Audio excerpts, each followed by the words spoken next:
십자가 위에서 죽으시는 예수님, 그리고 장사 되시는 예수님의 모습을 살펴봤습니다. 예수님의 자리를 끝까지 지켰던 여인들의 이야기, 또 존경받는 산헤드린 공회원이었던 아리마대 사람 요셉이 예수님을 장사 지내는 이야기 살펴봤습니다. 이 부활의 이야기를 계속 살펴보고 있습니다. 오늘은 이 부활의 증인들에 대한 이야기를 나누어 볼까 합니다. 오늘 읽으신 말씀 16장 1절부터 8절까지는 이 사복음서의 여러 가지 다양한 관점으로 다양한 내용들로 적혀있는 이야기들이기도 한데요. 먼저 본문 보시겠습니다. 1절과 2절 보시면 안식일이 지남에 예수님 십자가 앞에 있었던 대표적인 여인 세 사람, 막달라 마리아, 야고보의 어머니 마리아, 살로메 세 여인이 이 안식일 마치자마자 예수님께 바르기 위해서 향품을 사두었다가 그것을 2절 안식 후 첫날 매우 일찍 해돋을 때에 예수님 무덤으로 가지고 가고 있는 것으로 오늘 본문이 시작을 하고 있습니다. 이 시간대들을 좀 정리를 해보면요, 우리가 계속 부활에 대한 이야기를 하는데 보통 예수님 죽으신 지 장사되신 지 3일 만에 부활하셨다 이렇게 말씀하시죠. 시간 계산을 하실 때 성경에 나오는 시간, 예수님이 살아가셨던 시간은 오늘 우리가 생각하는 것처럼 아침이 되고 저녁이 돼서 하루가 되는 게 아니라 저녁부터 시작해서 하루가 시작되고 다음날 저녁 시작할 때까지가 하루라는 개념을 잊지 않으셔야 됩니다. 그렇게 보시면 예수님이 죽으실 때가 6월절 전 준비일에 돌아가셨습니다. 특별히 준비일이 6월절 시작되기 직전 준비일 오후 3시부터 오후 6시 사이에 돌아가셨다 했습니다. 그러면 오늘 우리 시간으로 따지면 금요일 오후 3시부터 6시 사이가 됩니다. 이때 예수님이 준비일에 돌아가셔서 하루, 그리고 저녁부터 6월절 시작되기 때문에요. 또 이 6월절 저녁부터 금요일 저녁부터 해서 토요일 오후까지가 하루 이틀째가 되는 것이죠. 그리고 이 여인들이 예수님을 위해서 향품을 사다 두었다가 예수님에게 바로 가지 못합니다. 해가 져서 토요일 저녁이 되겠죠. 그날은 해가 떨어져서 무덤으로 가지는 못하고요.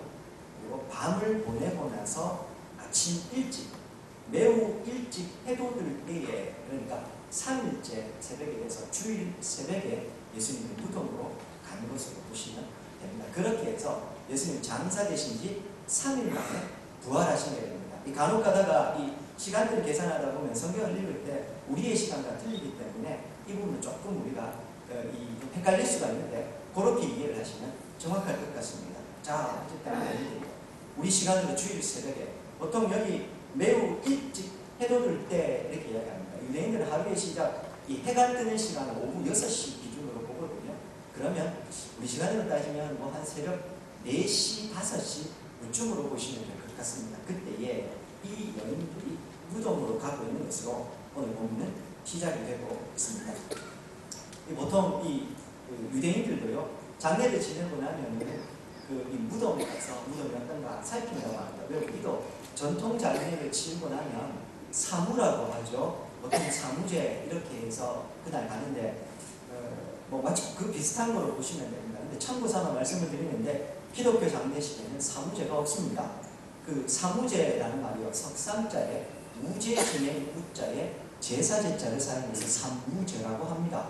보통 무제가 어떤 의미냐 하면 유교식 장례에서 이 죽은 자의 혼령이 고통을 받고 편안하게 극락왕생하지 못하기 때문에 지키고 돌아본다는 의미에서 무제를 지내게 되는 겁니다. 그래서 돌아가신 날 그날 초우, 그다음 둘째 날을 제우, 셋째 날을 사무 이렇게 해서 세 번째 날 사무제라고 하고요. 보통 그래서 그날 가서 이 묘서가 어떻게 쓰여져 있는지 보는 게 그게 유교식 장례의 법도입니다. 정확합니다. 장례 지도사 하시는 이전교회 집사님한테 배운 거기 때문에. 그런데 유교식 장례일 뿐이고 기독교 장례에서는 이런 거 지키지 않죠. 참고삼아 말씀을 드립니다. 꼭 예수 믿는 사람들 꼭 그러면 목사님 보고 꼭 지킬 필요 없으면 무시해야 됩니다. 장례 후 첫 성묘다. 그래서요, 꼭 3일째 아니어도 모두가 다 모이기 좋은 날 가서 산소 어떻게 때는 잘 살았는지, 짐승이 혹시 뭐 해치지는 않았는지 둘러보시고, 그리고 그 앞에서 잠깐 기도하시고 혹은 예배 드리시고 그리고 돌아오시면 됩니다.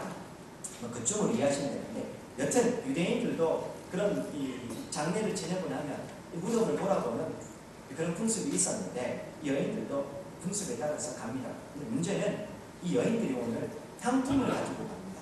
이 유대인 장례에서는요, 이미 죽은 시체에 향품을 쓰지를 않습니다. 아주 예외적인 경우로 왕이나 귀족들에게 향품을 쓰긴 했지만 보통 기름을 발랐고, 기름 또한 장례식 지내는 당일날 쓰지 이미 끝난 장례에서 향품이나 기름을 쓰는 경우는 없었습니다. 여인들은 그런데 오늘 향품을 준비했다가 예수님에게 가고 있습니다. 더더군다나 요한복음 19장 39절에 보면요, 니고데모가 이미 장례를 지낼 때 예수님에게 보약과 신향 섞은 것으로 같이 장례를 지냈다고 성경은 이야기를 하고 있습니다. 굳이 여인들이 이렇게 하지 않아도 되는 것이죠. 또 하나, 이 유대인들의 정결 예법에 의하면 죽은 시체를 함부로 손대지를 않습니다. 그러니 이미 끝난 장례에서 다시 향품을 가지고 가는 것, 보통 유대인들의 장례에는 없는 일입니다. 일반적이지도 않고 이게 없는 일을 여인들이 이렇게 하고 있습니다. 왜 그렇게 했을까요? 뭐 다르게 해석할 여지가 없습니다.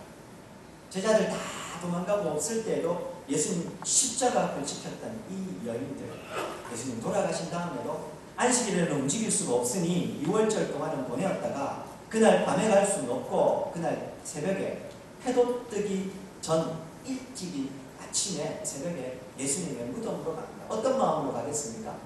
지극한 예수님을 섬기는 마음입니다. 그 마음으로 예수님을 가고 있습니다. 일반적이진 않지만 향품을 사가지고 가는 것 또한 살아생전 예수님에게 향품을 부었던 것처럼 또한 그런 마음으로 주님을 섬기기 위해서 가고 있는 거예요. 이 여인들의 모습이요, 제자들의 모습과 참 대조를 이룹니다. 요한복음 20장 19절에 보면 예수님의 제자들이 이때 뭐하고 있냐면 예루살렘에 있긴 있는데 문 걸어 잠그고요, 문 다 닫아놓고 숨어있는 장면이 요한복음 20장 19절에 나옵니다. 제자들은 두려워서 지금 숨어있는 거죠.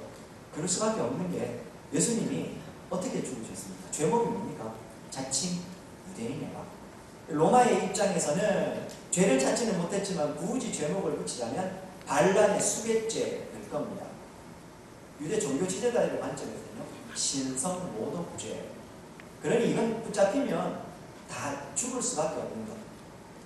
우두머리였던 예수님이 죽었으니 그 제자들도 붙잡히면 똑같이 죽을 것은 불보듯 뻔한 일입니다. 제자들 당연히 숨어있는 겁니다. 문 걸어 잠그고 숨어있는 이 제자들, 그러나 그런 것과 아랑곳 없이 예수님에게도 이 6월절이 끝나자 바로 이른 새벽에 가는 여인들의 대조를 많이 이루고 있습니다. 지난 시간에도 살펴봤습니다만 사랑하는 성도 여러분, 신앙은 말로 고백하는 게 아니라 삶으로 고백하는 겁니다. 신앙은 연수로 계산하는 게 아니라 오늘 하루를 주의 말씀과 얼마나 진실하게 살아가는가, 그것으로 증명하는 겁니다. 하나님 앞에 섰을 때 우리가 몇십 년 믿었다, 우리가 얼마나 많은 말로 주님을 고백했다, 별로 소용없을 것 같습니다. 신약 성경도 그렇고 성경 전체에도 보면 신앙은 분명히 삶으로 고백하고 실천하라고 이야기를 하고 있습니다.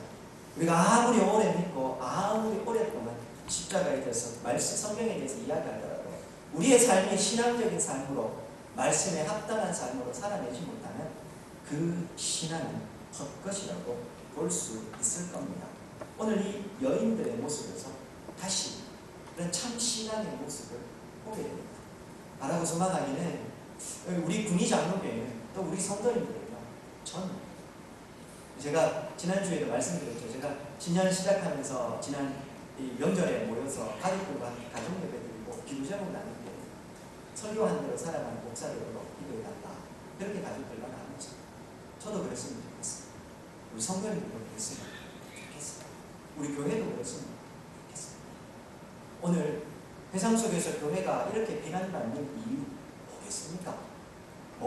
여러 가지 이유들 말하지만 그 이유를 바깥에서 찾으면 안 될 것 같습니다.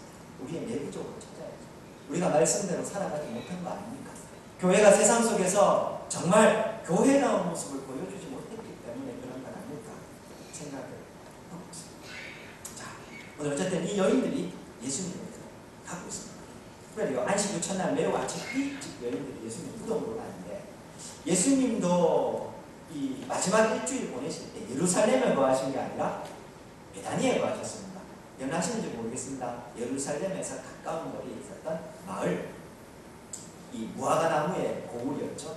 베다니에 머물렀습니다. 이 여인들도 마찬가지.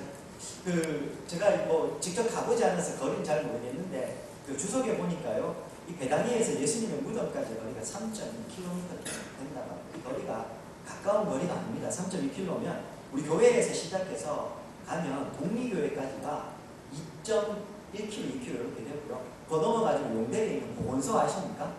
거기까지 가면 3.4km, 2km 이렇게 된다고 합니다. 그러니까 그 정도 거리까지 여인들이 새벽에 걸어서 갔다는 이야기가, 저는 먼 거리로 여인들이 향품을 들고서 이 세 여인들이 걸어가고 있었던 겁니다. 그런데요, 더 재미있는 건 3절 보십시오. 서로 말하되 누가 우리를 위하여 무덤 문에서 돌을 굴려주리요, 이렇게 이야기를 하고 있습니다. 이 당시에 제가 지난 시간에 무덤도 보여줬는데 유대인들 일반적인 무덤 큰 돌로 막고 있는데 그 돌이 보통 지름 2m 이상 되는 돌이었다고 합니다. 어떨지 모르겠는데 지름이 2m 이상 되는 돌이면요, 이 여인들 3명에서 움직일 수 있는 돌의 크기가 아닙니다. 더군다나 이 유대인들은 무덤을 봉인하기 때문에 경사로에서 밀어서 이렇게 막아놓습니다. 밀어 올려야 돼서 이 돌을 움직이는 게 거의 불가능하다고 볼 수 있습니다. 더군다나요, 자막입니다. 병행구절인 마태복음 27장 62절부터 66절을 보면 예수님의 무덤을 군병들이 지키고 있었다고 성경은 이야기를 해주고 있습니다. 읽어드리겠습니다. 그 이튿날 준비일 다음 날 대제사장과 바리새인들이 빌라도에게 가서 이야기를 합니다. 주여, 저 속이던 자가, 예수님에 대한 이야기입니다, 살아있을 때에 말했습니다. 내가 사흘 후에 다시 살아나려 한 것을 우리가 기억합니다. 사흘 만에 살아나겠다고 말했다는 거죠. 64절, 그러므로 명령하여 그 무덤을 사흘까지는 굳게 지키게 해주십시오. 그의 제자들이 와서 시체를 도둑질하여 가고 백성에게 말하되 그가 죽은 자 가운데 살아났다 하면 부의 소금이 전부 다 덮을까 합니다. 여기서 이제요, 예수님 시체 도적설이 나오는데 만약에 이게 진실이었으면 유대 문헌에도 오늘날까지 남아있겠죠. 그런데 이런 문헌이 없습니다. 다시 말하면 그 주류의 역사임을 생각해보면 이 기독교가 이 공인받기 이전에는 기독교는 마이너리티 종교였습니다. 철저하게 핍박의 종교였다는 말입니다. 그러면 그 시대의 문헌들은 당연히 핍박하는 사람 로마 당국의 기록이 남아있는 게 정상이고, 그러면 그 기록에 이 도적설이 신빙성 있는 내용이라고 남아있는 뭔가 문헌이 있어야 되는데 이 학자들에 의하면 그런 문헌은 전혀 없다고 합니다. 그냥 이건 유대 종교 지도자들의 기우였을 뿐이라는 거죠. 예수님 진짜로 부활하셨다는 이야기입니다. 자, 그래서 빌라도가 뭐라고 이야기하냐면 너희에게 경비병이 있지 않냐? 가서 힘대로 굳게 지키라, 그렇게 이야기합니다. 이 산헤드린 공회는 당시에 종교적인 의료 기구였지만 동시에 사법적인, 행정적인 모든 역할을 다 하는 자체 군인들도 데리고 있었다고 했습니다. 그들이 지금 66절, 그들이 경비병과 함께 가서 돌을 임봉하고 무덤을 굳게 지켰다, 그렇게 이야기합니다. 그러니 이 돌문이 열릴 가능성도 없었고 여기 지금 군병들이 지키고 있는 겁니다. 그런데 이 여인들은 일단 무덤으로 하고 있습니다. 본문에요, 3절에 서로 말하되 할 때요, 이 말하되라는 말이 말하다가 이 헬라어로 레고라는 동사를 쓰는데요, 이게 엘레곤이라고 해서 이 레고에 미완료 3인칭 미완료형, 과거 미완료형을 쓰고 있습니다. 제가 이 단어를 모르셔도 됩니다. 저도 모릅니다. 미완료형은 뭐라고 했습니까? 과거에 아직 완료되지 않은, 한 번이 아니라 반복적으로 계속 일어나고 있는 일. 다시 말하면 이 여인들이 대책도 없어요. 그 무덤에 어떻게 굴려져야 될지 이걸 앉아가지고 고민을 한 게 아니라 일단은 예수님의 무덤으로 향품을 들고 가는 겁니다. 가면서 고민을 하는 겁니다. 돌문을 누가 굴려줄 것인가? 군병들도 지키고 있다고 하지 돌문은 막혀있지 자신들이 힘으로 돌문을 열 방법은 없는 겁니다. 그런데 일단은 가고 있는 겁니다. 이 여인들의 마음은 참 얇게 보입니다. 하나님을 향한 지극한 마음이 보여집니다.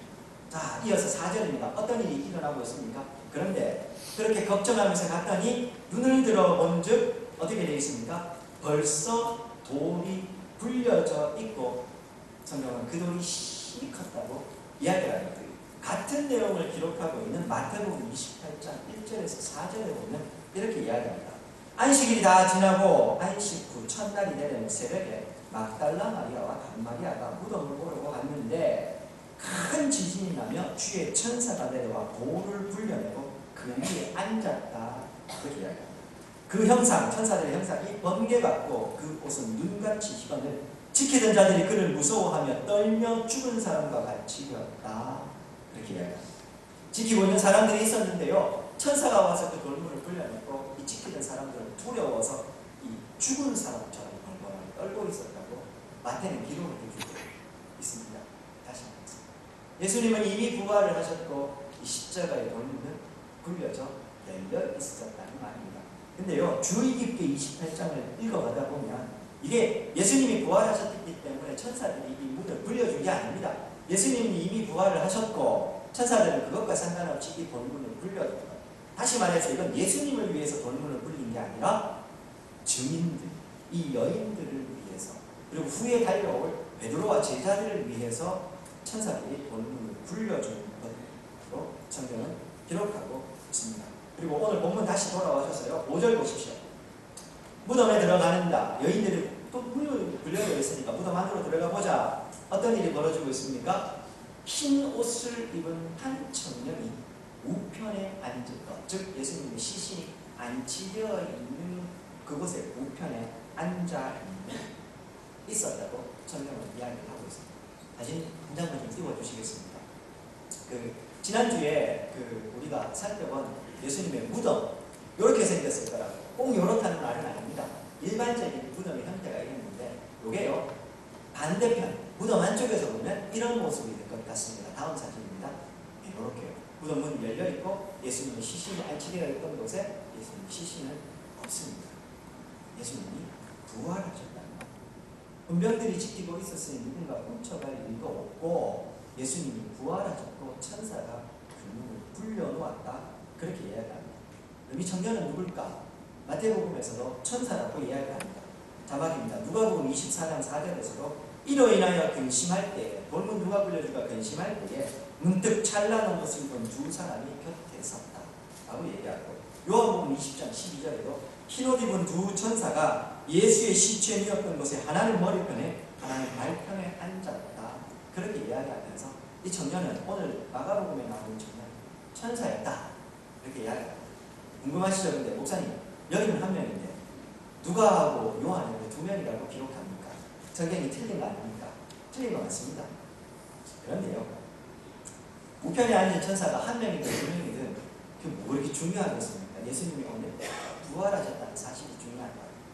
그러면 성경이 틀렸고 예수님의 부활이 조작된 사실인가를 보여주는 겁니까? 아니요.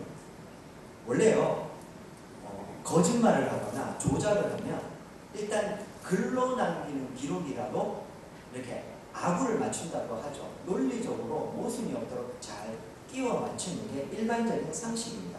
더군다나 성경은요, 누군가가 기록을 했을 때 성경이 형성되는 과정들을 보면, 제가 처음 복음서 설교하면서 말씀을 드렸는데, 원래 당시에 이 성경을 캐논으로, 즉 정경으로 인정하는 당시에 이미 많은 교회가 이것은 합당한, 이것은 참된 제자들의 기록이다라고 생각해서 모든 사람이 다 진실로 받아들였던 것을 교회의 회의에서 그냥 인정을 한 것이다. 공식적으로 인정해 준 거라고 말했습니다.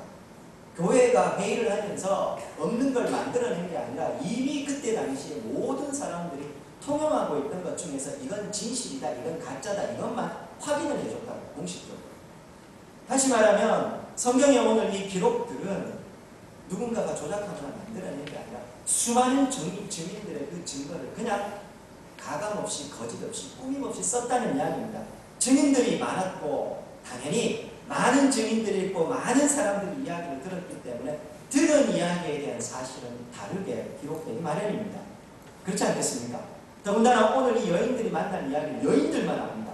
여인들이 전해진 이야기를 누군가 듣고 성경 기자들이 남겼을 것이고, 그러니요, 이 이야기는 틀리거나 조작된 내용이 아닙니다. 그만큼 많은 증인들이 다양한 이야기를 했고 성경은 그 이야기를 그냥 가감없이 남겼습니다. 있을 뿐이라는 것. 또 하나, 예수님이 살았던 당시에요, 여인들은 법정의 증인으로 채택되지 못했습니다. 여인들의 증언은 이 법적 효력이 없었다 이 말입니다. 근데 참 놀랍죠? 오늘 본문에서는요, 예수님의 부활을 처음으로 목격한 사람을 여인 세 사람이라고 이야기를 합니다. 만약에요, 예수님의 부활을 정말로 제대로 조작하고 싶었으면 법적 효력도 없는 여인들을 최초의 목격자로 성경이 남길 일이 없습니다. 근데 성경은 남깁니다. 사실이니까. 그게 비록 당시에 받아들여지지 않는 일이라 할지라도, 종교, 특히나 이 마태도 그렇게 똑같이 이야기를 하는데, 이 유대인들 사이에서는 인정되지도 않는 효력도 없는 사람이라 할지라도 그게 사실이기 때문에 그대로 적고 있었던 것입니다. 다시 말씀드리지만 부활은 부인할 수 없는 사실입니다.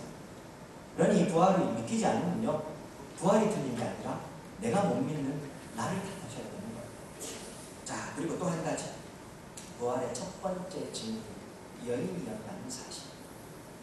더군다나 당시의 시대적 배경과 여인들은 공식적인 증인으로 인정되지도 않던 그런 시대에 예수님의 부활의 증인이, 첫 번째 증인이 여인이었다. 오늘 우리에게도 이 부활의 사건은 큰 사건이지만요, 예수님이 살았고 초대교회 당시에 이 부활이 얼마나 큰 사건이었겠습니까? 이 부활의 사건을 기점으로 해서 기독교가 달라지지 않습니까? 이게 우리가 주일을 지키는 이유도 똑같은 이유 아닙니까? 그런데 이 귀중한 사건의 첫 번째 증인이 여인이었다는 것, 무엇을 얘기해요? 제자들이 아니었단 말입니다. 예수님이 3년 6개월 동안 제자 훈련 시켰던 12명의 증인들하고 세웠던 그 제자들이 아니라 여인들이 증인이었다는 거예요. 첫 번째 증인. 사랑하는 여러분, 그런 의미에서 보면요, 이 여인들의 이 영광스러움을 우리가 문제로 좀 생각해요. 태초 이전의 태초부터 하나님께서 섭리하셨던 그 하나님의 구원에 대해서 사실 수많은 구약의 선지자들이 바라보기를 소망하며 예언했던 그 예언의 사건, 더군다나 오늘 우리가 경험하는 이 하나님 나라가 결정적으로 완성되는 사건인 부활의 첫 번째 증인이 여인들이 되고 있습니다. 왜요? 그 여인들은 십자가 앞에서 예수님을 끝까지 지켰던 사람들, 다시 말하면 말로 주님을 고백했던 사람들이 아니라 삶으로 주님을 고백했던 사람들이었고, 그래서 그들은 첫 번째 부활의 증인이 되는 영광스러운 증인들이 될 수 있었습니다.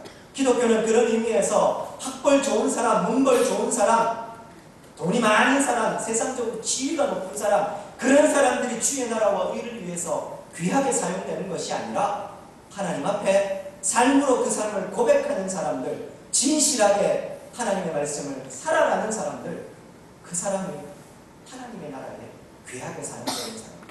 다르게 말하면 주님은 오늘도 그런 진실한 사람들을 찾고 있음을 우리가 좀 기억했으면 합니다.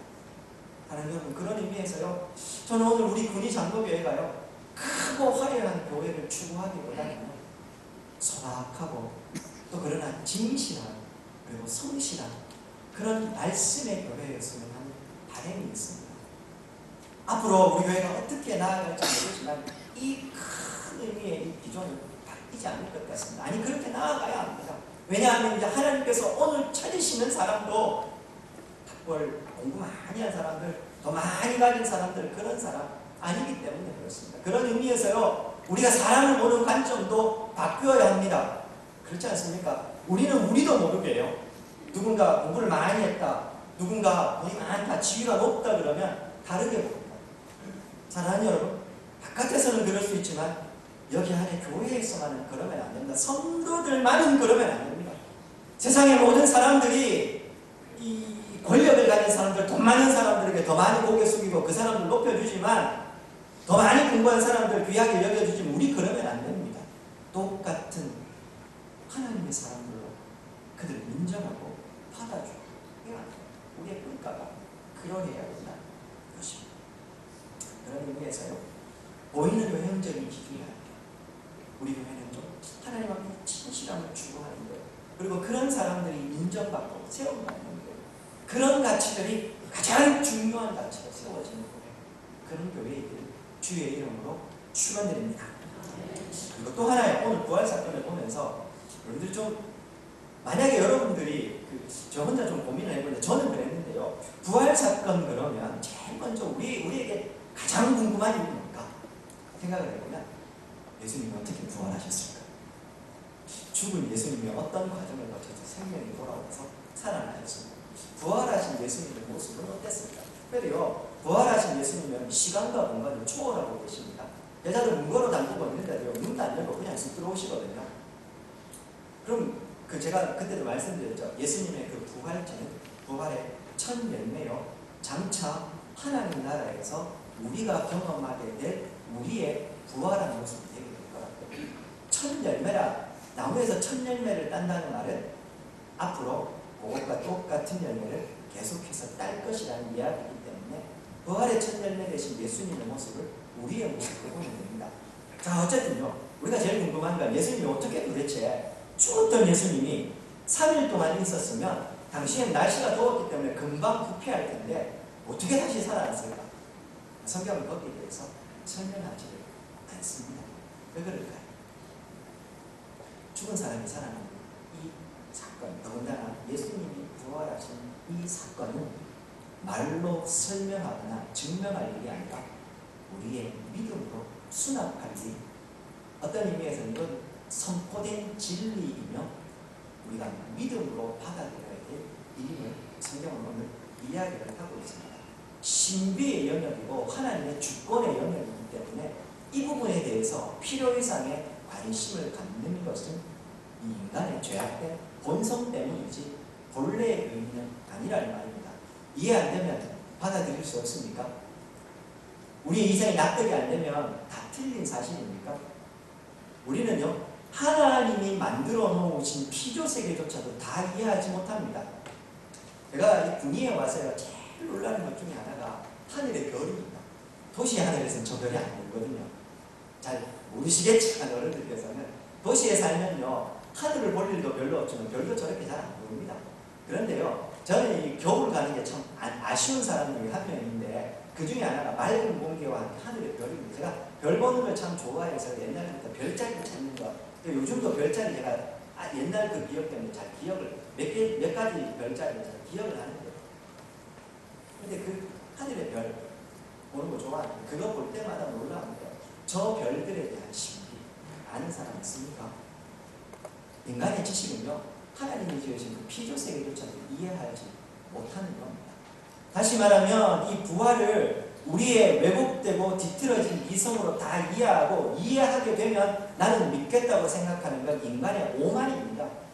인간의 죄가 하나님의 이 부활의 사건을 믿지 않겠다고 막아서는 거라는 말입니다. 다르게 말하면 우리의 이성은 이미 죄로 인해서 오염되고 왜곡되고 뒤틀어지는 겁니다. 그러니 이 부활의 사실을 우리가 믿지 못하는 것은 내 이성이 부족하고 뒤틀어진 겁니다. 그럼 어떻게 믿을 수 있습니까? 어떻게 믿을 수 있습니까? 하나님의 이 놀라운 이 은혜의 은총의 빛이 비추어져서 내 왜곡되고 뒤틀려진 이성이 회복되고, 그러면 부활의 사건이 제대로 보여지게 되고 이해가 되는 겁니다. 그런 의미에서 나를 하여금 이해시켜라, 나를 믿게 해라, 그러면 내가 믿겠다, 그거 말도 안 됩니다. 부활의 사건은 선포된 진리이며 신적인 영역이고 하나님의 주권의 영역입니다. 우리의 부족한 이성으로 이해를 다 해야 믿겠다가 아니라 오히려 주여 내 믿음 없음을 불쌍히 여기시고 오늘 주의 은총에 비추어 주셔서 내 뒤틀려지고 오염된 이성이 회복되어서 주의 이 부활의 사실을 보고 믿게 도와 주시옵소서. 그것이 합당한 인생의 고백이 되어야 한다는 것입니다.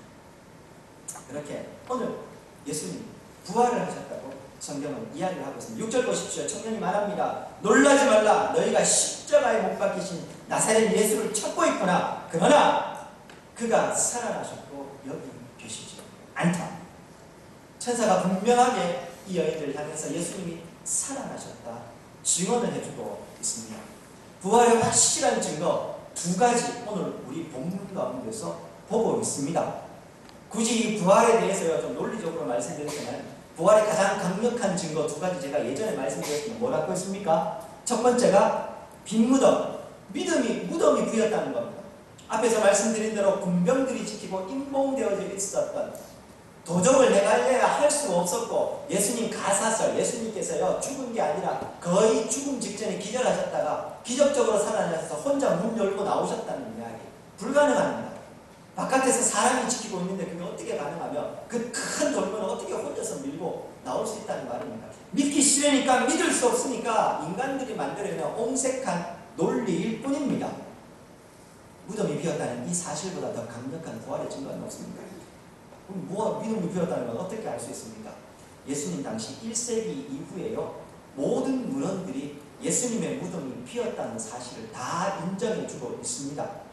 그럼 예수님 죽었다는 사실은 어떻게 인정이 됩니까? 빌라도의 법정적인 선언, 그리고 십자가에서 죽으신 사건, 이건요 성경뿐만 아니라 당시의 유대 문헌이라든지 로마의 문헌에도 다 확증 가능한 이야기들입니다. 제가 그래서 리 스트로벨 목사님의 예수 사건이라는 거 소개해 드린 적이 있습니다. 거기 읽어보시면 보다 정확하고 선명하게 적혀 있습니다. 무덤이 비었다는 사실, 예수님이 십자가 언도, 사형 언도를 받고 죽으시고 확실히 돌아가셔서 장사되셨고 무덤이 비었다는 이 사실은 그 누구도 부인할 수 없습니다. 부활의 첫 번째 증거입니다. 그리고 또 하나, 오늘 여기 부활의 두 번째 증거 뭐 나옵니까? 천사들의 증언과 그 증언을 들어 눈으로 확인한 여인들이 등장을 하고 있습니다.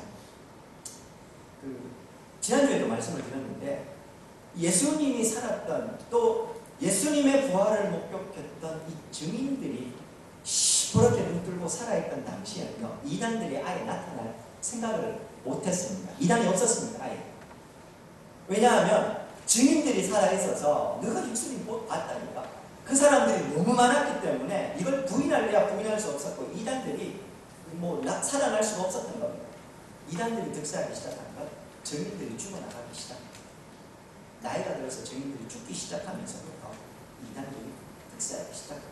성경 또한 그 증인들이 죽어가면서 그것을 글로 남겨야 될 필요가 있어서 성경이 기록되기 시작한 겁니다. 그전에는요 증인들이 너무 많았기 때문에 누구를 모셔다가 이야기를 들으면 되는 겁니다.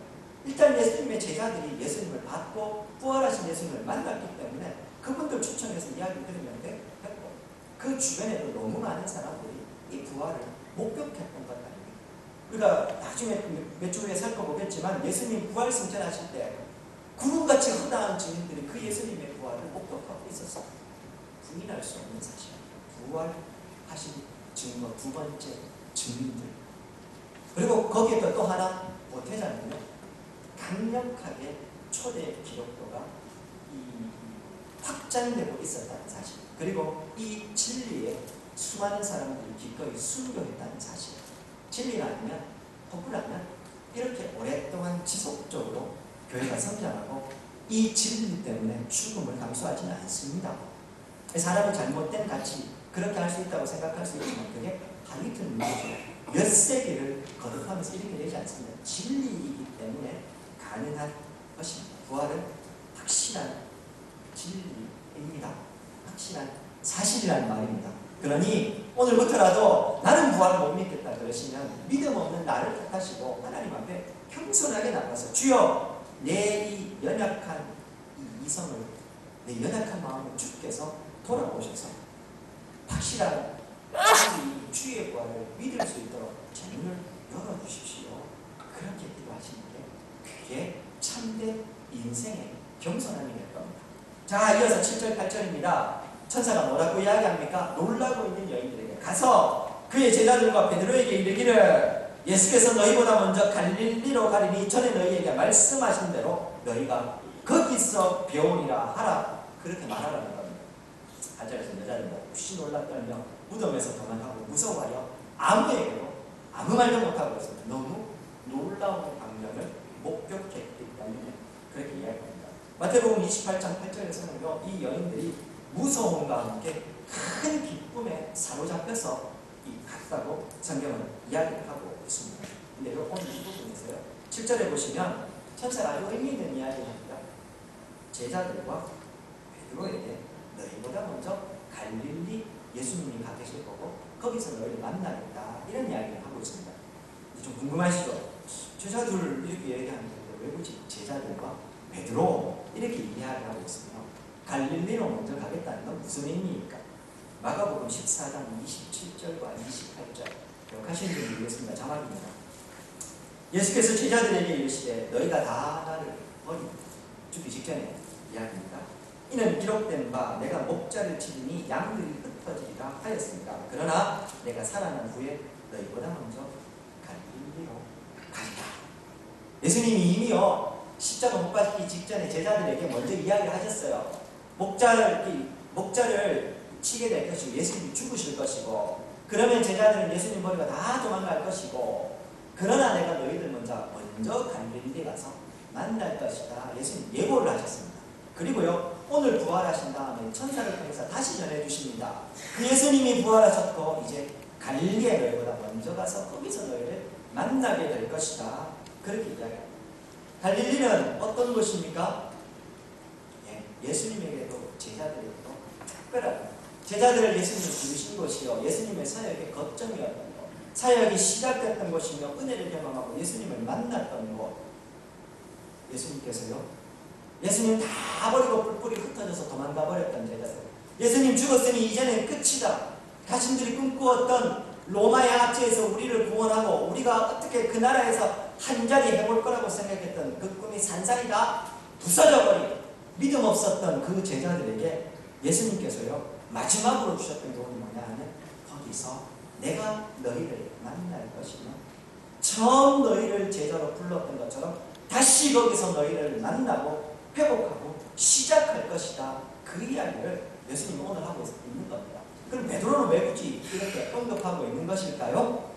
아시지 않습니까? 베드로가 예수님 죽으시는 그 현장까지 따라가가지고 어떤 짓을 했는지, 장담하는 사람들의 장단에 맞추어서 예수님을 저주하여 가는데 나는 모르겠다고 이야기했던 베드로, 그리고 예수님과 눈이 마주치고 나가서 통곡했던 베드로.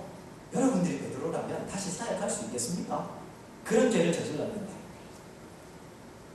예수님께서요 제자들의 마음을 하셨던 겁니다. 베드로를 하셨던 겁니다. 그래서 굳이 오늘 천사가 이야기하는 제자들과 베드로 갈릴리에 가서 그를 먼저 가서 예수님을 기다리고 만날 것이다. 그리 이야기하시고 우리 다음에 살펴보겠지만 예수님 여기서 제자들 만나시고 다시 회복하시는 사건이 이어지게 되는 겁니다. 처음 예수님 제자를 부르실 때요 제자들에게 뭐라고 얘기하십니까? 내가 너희를 사람 낚는 업으로 만들겠다.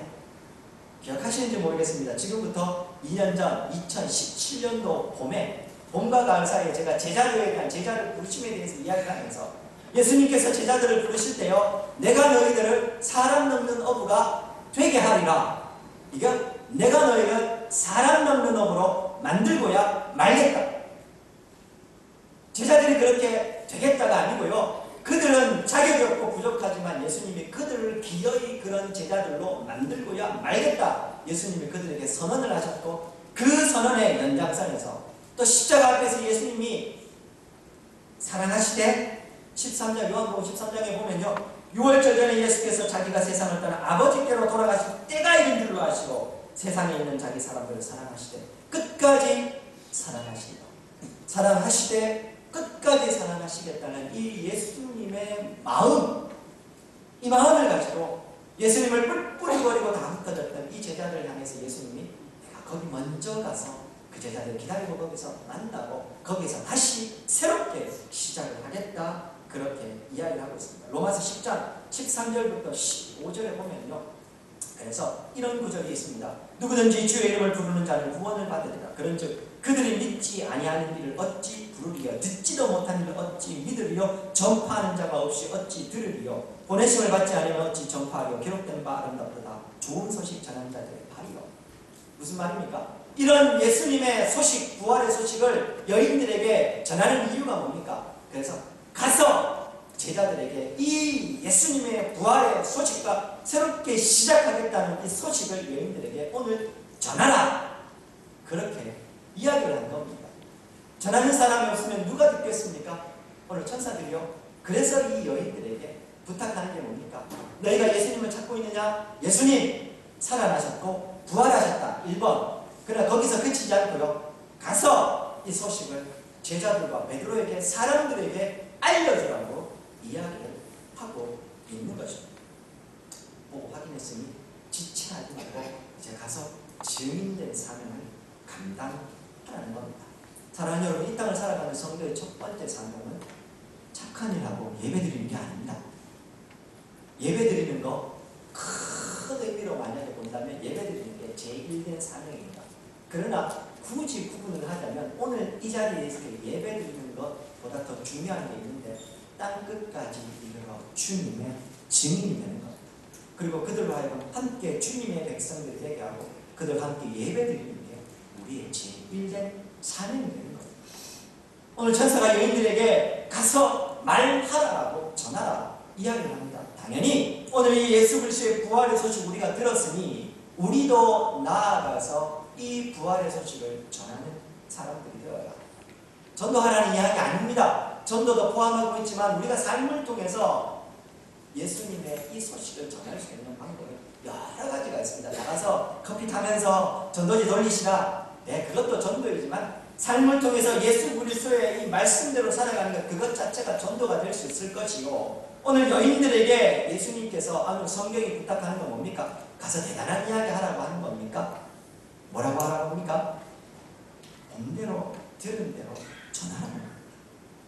정인된 사명에서 우리가 전도하는 일을 자꾸만 부담스럽게 생각하는데 저도 마찬가지입니다만 그것의 본질은 뭐냐 하면요, 본대로 들은 대로 전하는 겁니다. 그런 의미에서 보면요, 많은 말로 전도할 게 아닙니다.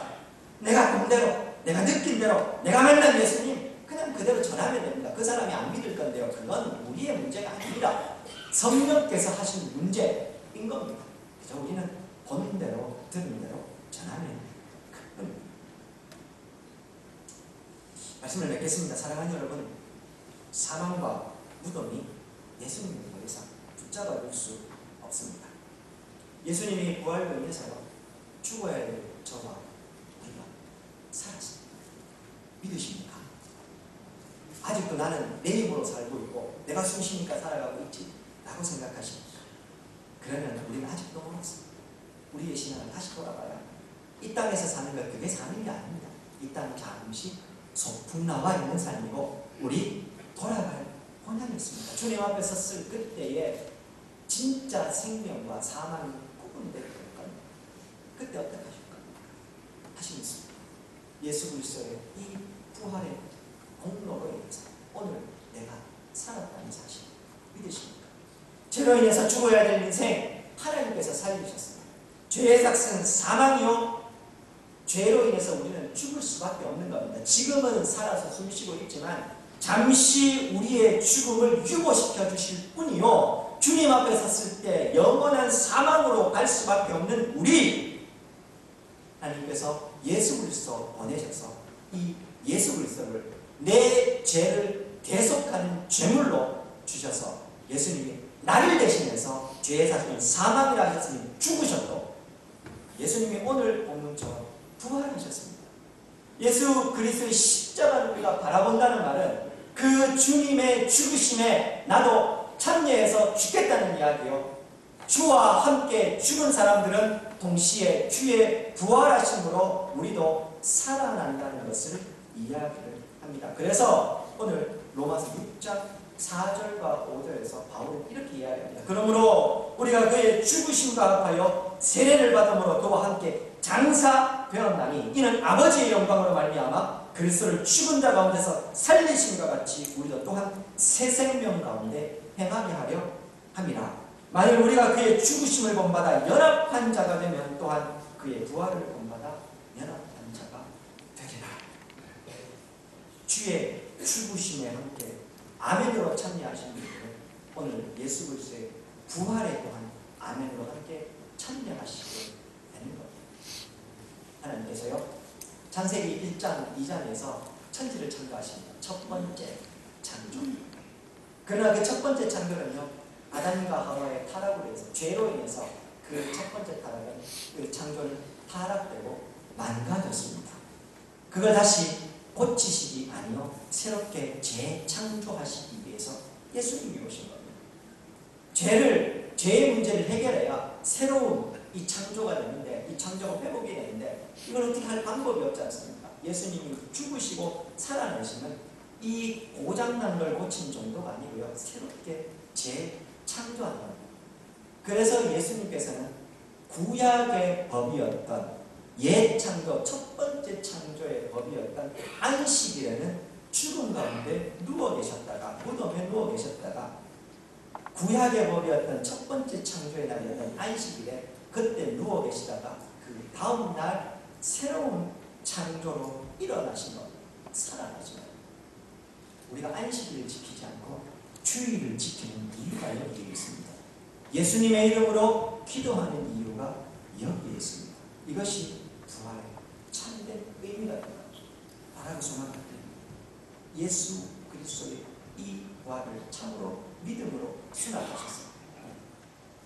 저 모세오경에 있는 모세의 사건, 출애굽의 사건으로 좀 유추시켜 본다면 장대에 매달린 녹뱀을 그저 바라보시는 것으로 그렇게 내 믿음을 주님 앞에 고백하시는 것은 이 부활의 생명에 동참하시고 부활의 영광과 은혜를 경험하고 누리시는 저와 우리 성도님들, 우리 군의 장로교회 되기를 주의 이름으로 축원드립니다.